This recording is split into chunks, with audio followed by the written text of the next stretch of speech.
అధికారంలోకి వస్తే మీ తోలు తీస్తానని చెప్పినా కదా, మరి ఎందుకు చేయను? మంచితనం చూపిస్తారనుకుంటున్నారా? మీ దగ్గర ఎంతమంది మీరు తప్పుడు కేసులు పెట్టలేదు, మీరు ఎంతమంది జీవితాలతో మీరు ఆడుకోలేదు, మిమ్మల్ని వదిలేస్తారని ఎందుకు అనుకుంటున్నారు మీరు? ఒక్కొక్కరికి లెక్క చెప్తా అని చెప్పినా చెప్పి తీరుతా. నేను ఎవరి మీద నేను ఇది చేయను, నేను అన్ని మంచి పద్ధతిలో పోతాను, నేను చాలా మంచిదాన్ని దయచేసి అనుకోకండి.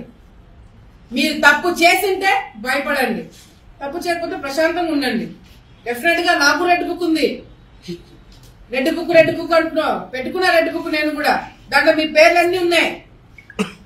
నా వల్ల నేను ఓపెన్ గా ప్రెస్ ముందర చెప్తున్నా, నా వల్ల 100 మంది లిస్ట్ రాసి పెట్టుకున్నా. ఇక 2-3 పాపమని తీసేస్తున్నాను గాని 100 మంది నా వల్ల ఇబ్బంది పడబోతున్నారు.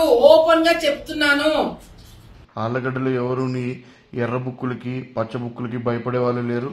ఆళ్లగడ్డలో తీవ్ర స్థాయిలో ఫ్రాక్షన్ అప్పుడే ఎదుర్కొన్న కార్యకర్తలు నాయకులు అందరూ కూడా ఉన్నారు. అన్ని విధాల ఇబ్బందులు పడే ఈరోజు ఇంత దూరం వచ్చాం. ఎవరు నీ బెదిరింపు తాటాకు సపోర్ట్ల కుందెళ్లు బెదురుతాయో కానీ ఆళ్లగడ్డ ప్రజలు బెదరరు. అనవసరమైన మాటలు మాట్లాడద్దు. ప్రజలు నీకు అవకాశం ఇచ్చింది ఎర్రబుక్కు రాజ్యాంగాన్ని అమలు చేయడానికి కాదు, మీరు చెప్పిన మేనిఫెస్టోని అమలు చేసి ప్రజలకు మరింత మేలు చేస్తారు. గతంలో జగన్మోహన్ రెడ్డి గారు చేసిన దానికంటే మరింత మేలు చేస్తారనే ఆలోచనతో ప్రజలు మీకు అవకాశం ఇచ్చారు. ఈరోజు ఆ హామీలన్నీ పక్కన పెట్టేసి ఈరోజు మా కాడ ఎర్ర బుక్ ఉంది, మా కాడ పచ్చ బుక్ ఉంది, దాంట్లో నీ పేరుందో ఎవరి పేరుందో అని చెప్పి ప్రజల్ని భయపెట్టే ప్రయత్నం మాత్రం చేయొద్దు. ఎవరు భయపడరు.